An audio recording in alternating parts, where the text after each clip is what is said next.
बिहार कांग्रेस की समीक्षा बैठक में मचा बवाल। नेताओं के बीच गाली गलौज, गोली मार दूंगा तक पहुंची धमकी। बिहार चुनाव में करारी हार झेलने के बाद कांग्रेस ने सोचा था कि अब समीक्षा बैठक में गलती सुधारने का रास्ता निकलेगा, लेकिन हुआ ठीक इसके उलट। पटना के इंदिरा भवन में बुलाई गई ये बैठक, जहां राहुल गांधी और कांग्रेस अध्यक्ष मल्लिकार्जुन खड़गे आने वाले थे, वो एक पल के भीतर हाई वोल्टेज ड्रामा में बदल गया। दोपहर 3 बजे से पहले सभी उम्मीदवार और वरिष्ठ नेता इकट्ठा हो चुके थे। माहौल सामान्य था, लोग आपस में बातें कर रहे थे और राहुल खड़गे का इंतजार कर रहे थे। लेकिन तभी एक विवाद ने पूरी बैठक की हवा बदल दी। वैशाली से उम्मीदवार संजीव सिंह ने अचानक चुनाव के दौरान बाहरी उम्मीदवारों को टिकट देने पर आपत्ति जतानी शुरू की। उन्होंने कहा कि बाहरी लोगों को लाकर पार्टी ने गलती की है। बस इतना कहना था कि पूर्णिया से उम्मीदवार और हाल ही में कांग्रेस में शामिल हुए जितेंद्र यादव भड़क उठे। उन्होंने तुरंत इसका विरोध किया। ये विवाद मिनटों में शब्दों की जंग में तब्दील हो गया। संजीव सिंह ने तीखे तेवर में कहा, मैं 20 साल से पार्टी में हूँ, लेकिन तुम्हें जानता तक नहीं। इतना कहना था कि दोनों के बीच जोरदार बहस शुरू हो गई।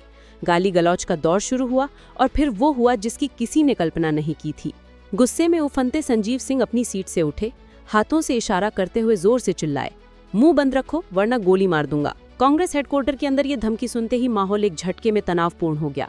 नेताओं को लगा कि मामला हाथ से निकल जाएगा।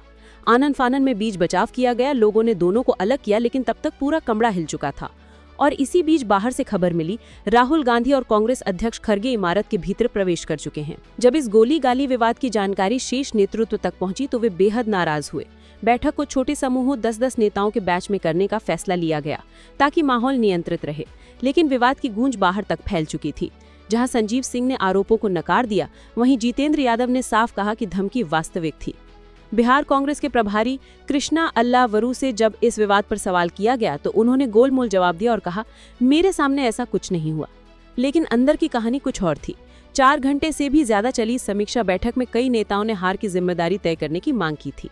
राहुल गांधी ने स्पष्ट रूप से माना कि रणनीति में कमी रही, हमें एक नई योजना बनानी होगी। हालांकि बिहार कांग्रेस में बवाल पहले भी होता रहा है। चुनाव के दौरान कई नेताओं ने प्रभारी और प्रदेश अध्यक्ष के खिलाफ धरना तक दिया था और अब करारी हार के बाद बुलाई गई समीक्षा बैठक में भी नेता गाली और गोली के स्तर पर उतर आए।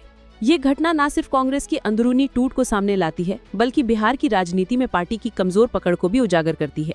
इंदिरा भवन में हुआ ये विवाद अब पूरे राजनीतिक गलियारों में चर्चा का विषय बन चुका है। और बड़ा सवाल ये है, क्या कांग्रेस इस टूटे हुए ढांचे को समेट पाएगी या फिर ऐसे ही अंदरूनी युद्ध पार्टी को और कमजोर करेंगे? इस खबर में इतना ही, लेकिन देश दुनिया की बाकी खबरों के लिए देखते रहें one India Hindi. Subscribe to One India and never miss an update. Download the One India app now.